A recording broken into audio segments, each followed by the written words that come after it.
s'appelle Lucky Luke, de l'Est au Far West. Il arrive au galop, le cowboy héros.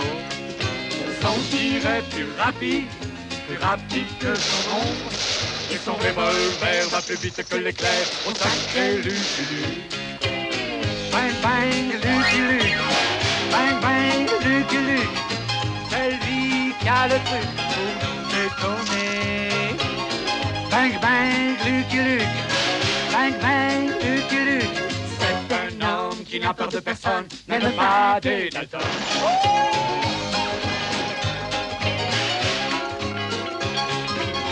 C'est lui qui a le truc pour nous étonner.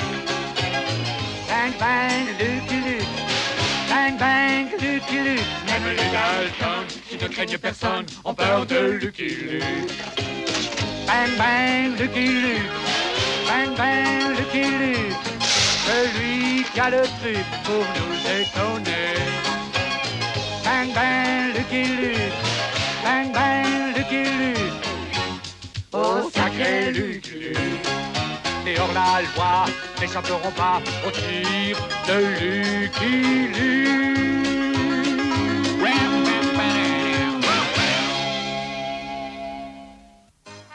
Vous ne vous trompez pas, ce sont bien des poteaux télégraphiques. En 1861, la ligne reliait San Francisco à Carson City où elle s'arrêtait. La jonction n'existait pas entre Carson City et Omaha. Elle était assurée par les cavaliers du Pony Express. Et c'est ainsi que j'interviens. Je m'appelle Lucky Luke, cavalier du Pony Express. Distribution garantie du jour au lendemain. Oh, réveille-toi, Jolie. C'est à mon tour de dormir. Dommage, je faisais un rêve merveilleux. La ligne télégraphique traversait le pays de bout en bout et je pouvais enfin quitter cet emploi. Entre-temps, à Washington, le président Lincoln avait décidé de financer la jonction du télégraphe entre Carson City et Omaha. Monsieur Sibley, j'ai décidé de financer la jonction du télégraphe entre Carson City et Omaha. Au nom de la Western Union, je suis heureux de l'apprendre. Stop. Donnerai instruction immédiate, commencez travaux. Stop. Oh, Jolie, réveille-toi. Nous sommes enfin arrivés à Dusty Falls. Enfin? Ce n'est pas trop tôt, veut-il dire? Voilà le courrier, Sam. Est-ce qu'il y a quelque chose pour Carson City? Il y a deux choses. Cette lettre de Washington et ce chien errant. Oh, pitié, je ne suis pas encore réveillé et ceci est un cauchemar. Rends ton plan. Mais qu'est-ce que tu fais par ici? Je crois qu'il suivait ce troupeau de bisons. Il n'a pourtant pas l'air d'être un chien de berger. Non, mais c'est bien durant ton plan. M'amusez bien avec ces gros chiens, mais je préfère partir avec Lucky Luke. Oh, le bureau du télégraphe de Carson City. Il est temps de réveiller mes deux passagers. Oh. Merci, Jolie. J'ai très bien dormi. Moi aussi. Je m'appelle Lucky Luke du Pony Express. Voici une lettre pour l'ingénieur James Gamble. Eh oui, c'est bien moi, monsieur Luke. Yahoo! Bonne nouvelle, ami? Ah oui, merci, oui. Mais pas tellement pour vous, monsieur Luke. Cette lettre annonce la fin du Pony Express. Yahoo! Bon, de toute façon, je commençais à en avoir assez. Alors, j'ai peut-être quelque chose à vous offrir, monsieur Luke. L'offre de Gamble était simple. Il avait besoin d'un contremaître pour diriger l'équipe qui poserait la ligne télégraphique. J'accepte de vous accompagner. Cette nouvelle situation me plaît. Au moins, elle soulage mes jambes. Je vais pouvoir admirer le paysage quand j'aurai fait ma sieste.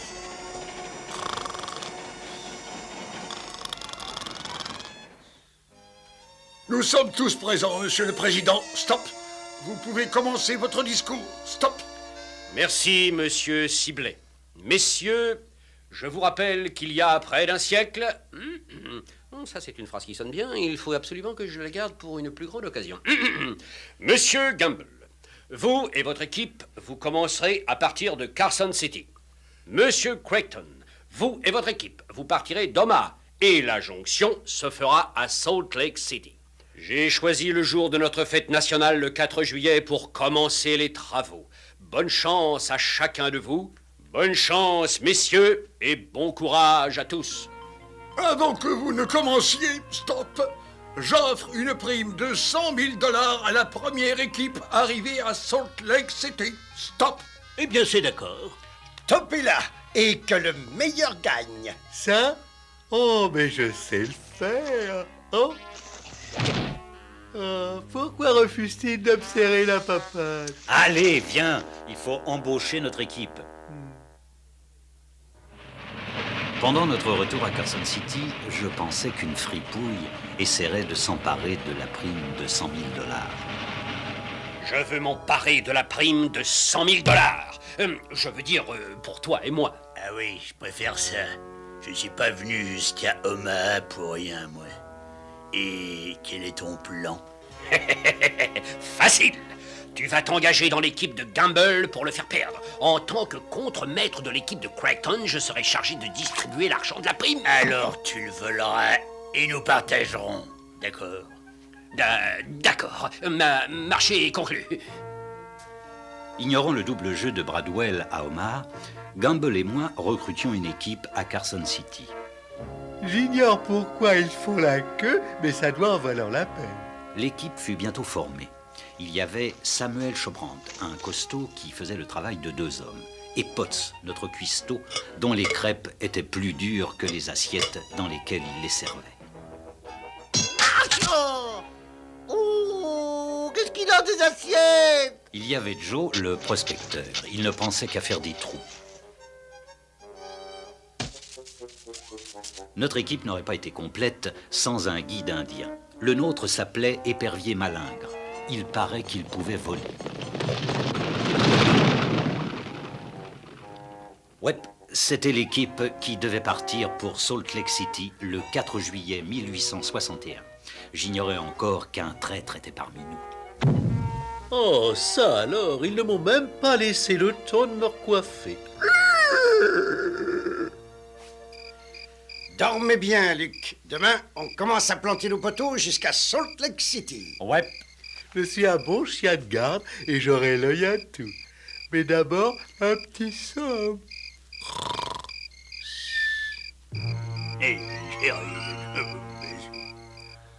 À l'aube du 4 juillet, nous étions prêts à planter le premier poteau. Nous sommes prêts à planter le premier poteau, Sam. J'arrive, Joe.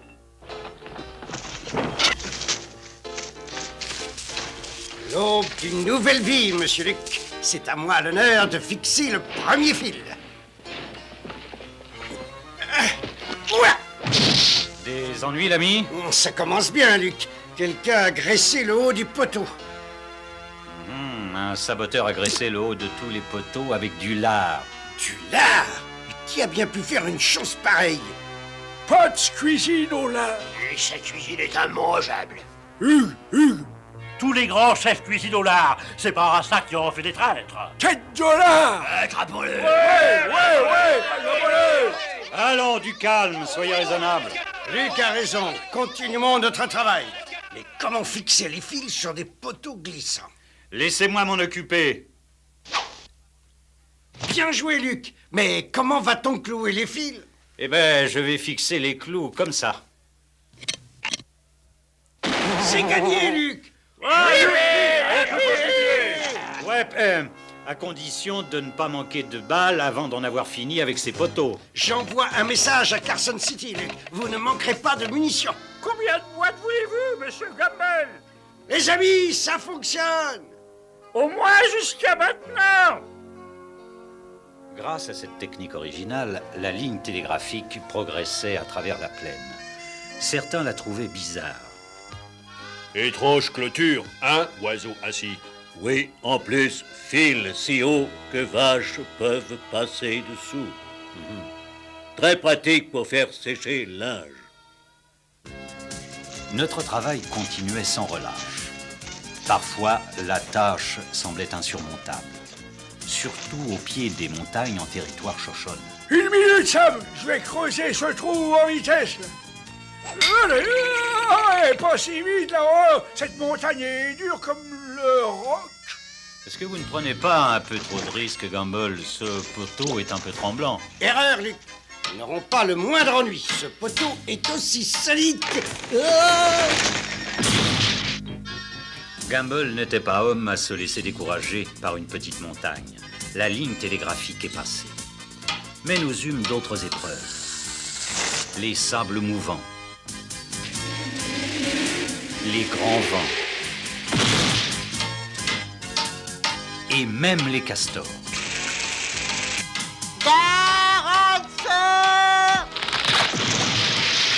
Et d'autres mauvaises surprises. Luc, les Indiens attaquent! Ouais, les Shoshone ne sont pourtant pas sur le sentier de la guerre. Les Shoshone sont sur le sentier de la guerre. Ils n'aiment pas le fil qui chante. Ils vont nous attaquer bientôt. Tiens, qu'est-ce que je disais? On ferait mieux de se mettre à couvert. Mais je ne comprends pas pourquoi ils voudraient s'opposer au télégraphe.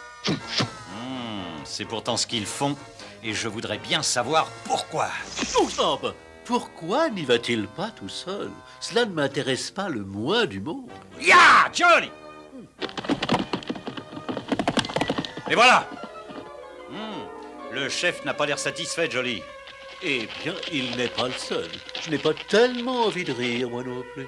Comme je le pensais, le chef n'était pas d'humeur amicale. Quelqu'un qui prétendait travailler pour le télégraphe lui avait dit qu'il ne serait pas autorisé à envoyer des messages. Je le détrompais. Boulangerie de San Francisco. Stop. Chef des Shoshone veut 432 miches de pain au levain. Stop. Un grand pain d'épices en tranches. Stop. C'est bien ça, Luc? Ouais. Toi, grand ami, Luc. Ne me remerciez pas, grand chef, remerciez le télégraphe. Ne remerciez pas encore le télégraphe, Luc. Nous n'obtenons pas de réponse. Ouais. Il qui chante parle avec langue fourchue. Alors pas pain au levain. Alors, pas pain d'épices? Du calme, les amis, la ligne est coupée et je crois que ce n'est pas un accident. Ce n'est pas un accident, Luc. La ligne a été coupée. Ouais, mon intuition était bonne. Le traître était parmi nous, dans notre équipe. Maintenant, on peut envoyer le message du grand chef. Il pourra peut-être nous rendre un service en nous aidant à démasquer le traître. J'ai fait aligner l'équipe pour que le chef indien désigne le coupable. Regardez bien, chef. Pouvez-vous désigner celui qui a raconté ces mensonges sur le fil qui chante? Impossible. Lui, pas parmi vous. Ça, c'est intéressant. Merci quand même, grand chef. Vous aurez vos pains au levain. Et mon pain d'épices? Ouf, la question du chef est réglée. Mais nous n'avons pas trouvé le serpent à sonnette qui sabote notre travail. C'est pas tout, patron, mais nous n'avons plus beaucoup de poteaux. Il faudra s'en contenter jusqu'à Austin. Il y en a une réserve là-bas. L'idée de Gamble pour économiser les poteaux était simple. Tendre le fil en ligne droite jusqu'à Austin, quels que soient les obstacles. Heureusement, cela ne semblait gêner personne. Certains donnaient même un coup de main. Mais parfois, suivre une ligne droite semblait presque impossible. Cela semble presque impossible de traverser la rivière avec le fil. Le courant est trop dangereux. Ouais. Épervier malingue, trouve guet en amont pour faire traverser les chariots. Bien, mais nous n'avons pas assez de poteaux pour faire un détour. La ligne doit traverser la rivière ici. Toi et moi, nous allons en amont. Ouais, mais moi j'ai un plan. J'espère ne pas faire partie de ce plan. Tu ne fais pas partie de ce plan, Jolly. Traverse en amont avec les chariots. On dirait qu'il lit dans mes pensées. Tout ira bien si cette corde tient le coup. Oh, je ne veux pas voir ça. Mais si ça continue, je pourrais me faire engager dans un cirque. Plutôt j'empêcherais Luc d'amener le fil sur l'autre rive, plutôt j'aurais mes 50 000 $. Ça alors, mon copain Lucky Luke traverse la rivière. Je vais le suivre. Oh là là, quel pont étroit! Ou bien il fait un vent terrible, ou bien il y a quelqu'un sur la corde. Rentre en plan! J'aime bien me faire remarquer, surtout quand je suis en train de tomber. Ah! Je te tiens, mon vieux! Ah, mais tu me compliques un peu trop la vie, hein? Au revoir, Lucky Luke. Bon débarras. Lucky Luke! Bravo, Luc. Mais c'était très imprudent de couper la corde. Mais c'était pas moi. Vous voulez dire... Ouais, c'est le même coyote qui a coupé le fil. Mais il y a plus grave, Luc. Nous risquons de manquer de poteaux avant d'atteindre Austin, la prochaine ville. C'est le dernier poteau, Gamble. Notre chance tient toujours. C'est Austin, là-bas. Nous sommes à mi-chemin de la récompense. Soyez le bienvenu, monsieur Gamble. Je suis le maire de la ville d'Austin.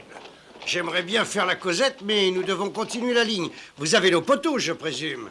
Certainement. Nous les avons préparés comme votre messager nous l'a demandé. Préparés? J'ai l'impression que notre saboteur est arrivé avant nous. Oh non! Ce ne sont pas des poteaux télégraphiques, c'est du bois pour le feu, ça! Du bois? On dirait plutôt des nonos. Non, c'est pas du Mais enfin, comment voulez-vous faire des poteaux télégraphiques avec ça? Mais je ne sais pas, moi. Je n'y connais rien du tout à la technique. Pouvez-vous nous montrer la crapule qui vous a dit de les couper? Non. Non, désolé, messieurs, mais il n'est pas ici. J'ose espérer qu'ils finiront par trouver celui qu'ils cherchent. Je commence à en avoir assez de ces confrontations. Ce n'est pas moi le coupable. Ah, pas de poteau, pas de télégraphe, Luc. Cette fois-ci, nous avons perdu.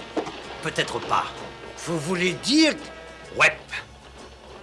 Je finis par persuader le maire que le télégraphe allait rompre l'isolement d'Austin et la relier au reste du monde. Il mit la ville à notre disposition. Moi, j'appelle ça de la démolition. Il faut bien le reconnaître, Luc, c'était une fameuse idée. Ah, élémentaire.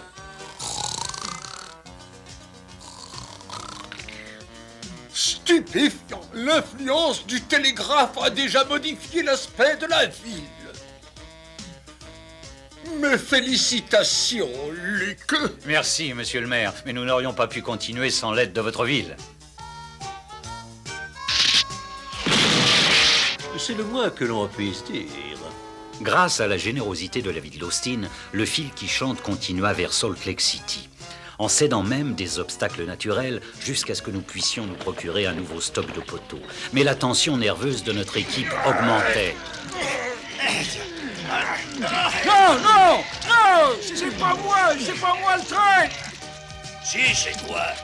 Allons du calme, Sam. Pourquoi penses-tu que c'est Joe, le coupable? J'en ai la preuve. Il a souri quand j'ai dit que la boue allait nous ralentir.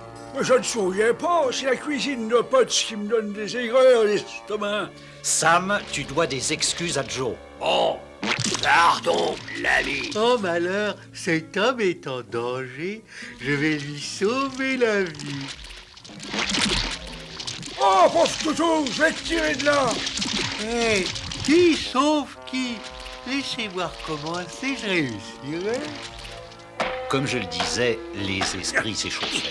Oh, je le savais bien, mais regardez tous, c'est Patsy qui est le traître. Oh. Eh bien, l'ami, explique-nous pourquoi tu abats un de nos poteaux. Je n'ai plus de bois pour mon fourneau. Vous voulez manger des haricots froids et de la viande crue? Mais pourquoi tu ne l'as pas dit? Donne-moi ça, je vais finir d'abattre ce poteau moi-même. Ah bon, si, la viande crue, ça va encore, mais alors, les haricots froids, hein. Non, attendez, les gars. Je n'aime pas beaucoup me raser à l'eau froide, mais je le fais quand même. Les Indiens n'ont pas besoin de se raser. T'as de la chance, toi. Hugues, épervier malin, ne se rase pas. Chacun retrouva son sang-froid. Mais il faisait de plus en plus chaud comme nous approchions finalement du grand désert de sel. Nous réussirons, Luc, si notre réserve d'eau est suffisante. Je vous garantis qu'il n'arrivera rien d'autre, Luc. Je compte sur toi, Potts. J'espère qu'il surveillera mieux notre eau qu'il ne fait à la cuisine. Qu'est-ce qui s'est passé? Hein? Je parie que les essieux ont été sciés. Malédiction, vous aviez raison, ils ont été sciés. Ah, on ne peut pas s'arrêter pour ça, Luc. Les gars, chargez les poteaux dans un autre chariot. Non, pas toi, Potts. Tu dois surveiller notre réserve. Voulez-vous parier que c'était la réserve d'eau? La réserve d'eau! J'en profite pour faire ma toilette et j'averse son rare dans le désert de sel. Oh, le traître a encore frappé. Ouais, il est rusé. Les cieux-ci étaient une diversion pendant qu'il faisait sauter la réserve d'eau. C'est toi le traître, Potts. Oh, oh. Je l'ai su dès la première bouchée de ton horrible cuisine. Alors pourquoi veux-tu encore au large, coyote? Ou bien... J'ai pas l'intention de gâcher mes munitions, les gars. On verra plus tard si Potts est le coupable. Luc, il ne nous reste plus qu'un seul baril d'eau fraîche pour traverser le désert. Ouais, mais cette fois, je le surveillerai moi-même. Personne. Quand j'aurai vidé ce baril, les Gamble et son équipe ne pourront plus atteindre Salt Lake City. Encore, mais il est vide. Pas vraiment, épervier malingre. T'es pas vraiment indien non plus. Comment sais-tu que c'était moi, cowboy? Parce que tu viens chercher de l'eau pour te raser alors qu'un vrai guide indien n'en aurait pas eu besoin. C'est sous tes traits d'homme blanc que tu sabotais les travaux, ainsi personne ne pouvait te reconnaître. Et personne n'aurait jamais rien su si tu t'en étais pas mêlé. J'ai pas l'intention de gâcher mes munitions, mais dans ton cas, je ferai une exception. Débarrassé du traître, je n'avais plus qu'un souci, faire durer notre eau jusqu'au bout. C'est tout? Ouais, t'en auras une autre cuillerée demain. Eh ben, mon vieux Jolly, cette fois, c'est peut-être la fin. C'est une blague. Moi aussi j'ai soif, mais la fin, c'est quand on va solitaire vers le soleil couche. Luc, est-ce que j'ai des visions? Ou bien... Ouais, c'est Salt Lake City. Ouais! Il n'est pas encore victoire. Nous n'avons pas gagné. L'équipe de Crichton est là-bas et elle avance très vite. Oh, ça alors! Mais c'est l'équipe de Gamble et elle avance vite. Ah! Mon complice a échoué. Gamble n'aurait jamais dû arriver jusqu'ici. Ce fut une course de vitesse jusqu'à Salt Lake City où chaque équipe voulut être la première à planter son dernier poteau au cœur de la ville. Chacun y contribua de son mieux. Mais la fin de la course restait incertaine. On se croirait presque à Longchamp.